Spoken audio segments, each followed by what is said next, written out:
حضرت عائشہ رضی اللہ تعالی عنہا نے بیان کیا ہے 11 عورتیں بیٹھی اور انہوں نے باہم یہ عہد و پیمان کیا کہ اپنے اپنے خاوند کی کوئی نہ کوئی بات پوشیدہ رکھیں گی۔ پہلی نے کہا میرا خاوند تو ایسا ہے جیسے دبلے اونٹ کا گوشت کسی دلدل والے پہاڑ کی چوٹی پر رکھا ہو اور اس کی نرم زمین نہ ہو کہ کوئی اس پر چڑھ سکے، نہ ایسا فربا گوشت کہ کھسک آئے، مراد یہ ہے کہ وہ بخیل اور بد خلق ہے۔ دوسری نے کہا میں اپنے خاوند کی باتیں شائع نہیں کرتی، مجھے ڈر ہے کہ کہیں وہ مجھے چھوڑ نہ دے، میں بیان کرنے آؤں گی، ذرہ ذرہ بیان کر کے رکھ دوں گی، مراد یہ ہے کہ اس میں بکثرت عیب ہے۔ تیسری نے کہا میرا خاوند دراز قد ہے، اگر میں اس کے بارے میں بولوں تو مجھے طلاق مل جائے اور اگر چپ رہوں تو مجھے بیچ ادھر ڈال رکھے، یعنی ایسے جیسے کوئی بے خاوند والی ہو۔ چوتھی نے کہا میرا خاوند تہامہ کی رات کی طرح ہے، اس میں نہ گرمی ہے اور نہ سردی کا خوف، نہ اس سے جی اکتاتا ہے، غرض یہ ہے کہ خوبیوں سے آراستہ ہے، اس سے جی نہیں گھبراتا کیونکہ اس میں کوئی ناگوار بات نہیں۔ پانچویں نے کہا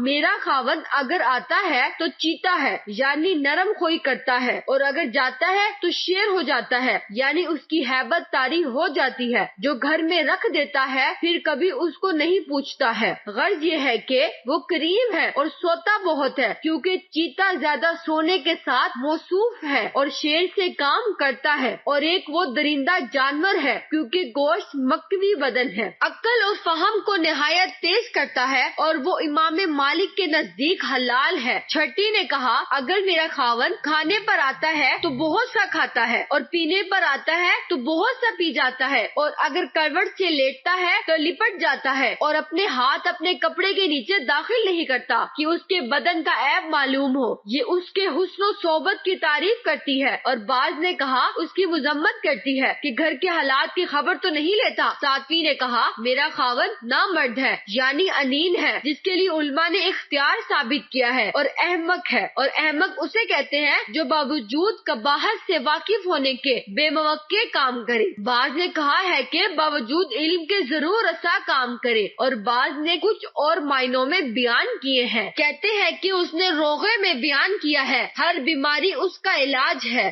یعنی تمام لوگوں کے عیب اس میں جمع ہے، اسے کچھ دریغ نہیں کہ سر پھاڑ ڈالے یا ہڈیاں چور چور کر رکھ دے یا کھوپڑی توڑ دے۔ آٹھویں نے کہا میرے خاوند کا بدن تولنے میں خرگوش کی طرح نرم معلوم ہوتا ہے اور اس سے زرنب کی خوشبو آتی ہے۔ نویں نے کہا میرا خاوند بلد ستون والا ہے، یعنی اس کا مکان عالی شان ہے، اس کی تلوار کا پتلا لمبا ہے، یعنی دراز قد ہے، راکھ اس کے یہاں ڈھیر رہتا ہے، یعنی لوگوں کی ضیافت میں بہت کچھ پکوایا کرتا ہے، اور مکان ضیافت سے اس کی جائے بو باش قریب ہے۔ حدیث شریف میں ہے کہ ہر شے کی ایک زکات ہے اور مکان کی زکات خانہ ضیافت ہے۔ 10ویں نے کہا میرا خاوند مالک ہے، کیسا مالک ہے کہ اس سے بہتر متصور نہیں، اس کے بکثرت اونٹ ہیں جو چڑھنے کم جاتے ہیں اور جب باجے کی آواز سنتے ہیں تو انہیں یقین ہو جاتا ہے کہ اب مارے جائیں گے، یعنی مہمانوں کے لیے ہم ذبح ہوں گے۔ 11ویں نے کہا میرا خاوند ابو ذر ہے، ابو ذر کا کیا کہنا ہے،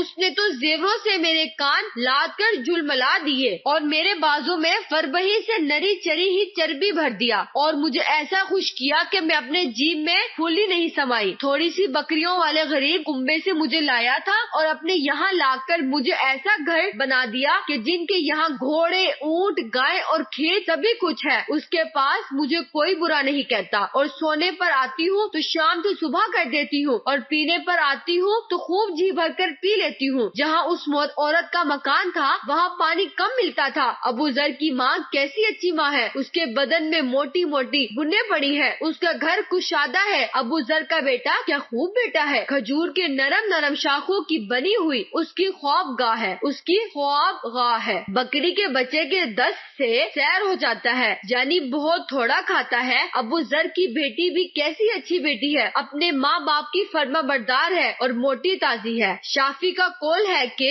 میں نے کوئی موٹا عقل مند نہیں دیکھا اور اپنے پڑوس کو غصہ دلاتی ہے، یعنی ایسی حسین ہے کہ اس کی صورت دیکھ کر جلتی ہے۔ ابو ذر کی لونڈی بھی کیا خوب لونڈی ہے، ہماری باتیں مشہور نہیں ہونے دیتی، یعنی گھر کی بات دوسروں تک نہیں کہتی پھرتی، نہ کھانے پینے کی چیزوں میں خیانت کرتی ہے اور ہمارے گھر کو خراب نہیں رکھتی، یعنی کھانا خراب نہیں ہونے دیتی بلکہ عمدگی سے پکاتی ہے اور کھانے خوب خوب کھلاتی ہے۔ بعض نے کہا مطلب یہ کہ گھر میں کوڑا نہیں رہنے دیتی، اور بعض نے کہا ہے کہ اس کے بچے نہیں ہیں، اور محب تبری نے کہا کہ کھانے کی چیزوں کو کونے خدرے میں چھپائے نہیں پھرتی۔ پھر اس نے بیان کیا کہ ایک روز ابو ذر کا کہیں جانا ہوا اور دودھ کی مشکیں چھلکتی جاتی اور اسے ایک عورت ملی جس کے چیتے کی طرح 2 بچے تھے۔ تب اس نے مجھے طلاق دے دی اور اسی سے نکاح کر لیا۔ میں نے اس کے بعد ایک سردار سے نکاح کر لیا جو سب کے سیر گھوڑے پر سوار تھا اور نیزہ لے کر چلتا تھا۔ شام کو میرے پاس بکثرت اونٹ لایا اور مجھے ہر قسم کی چیزوں کی ایک ایک جوڑی دے دی اور بولا اے امی ذرا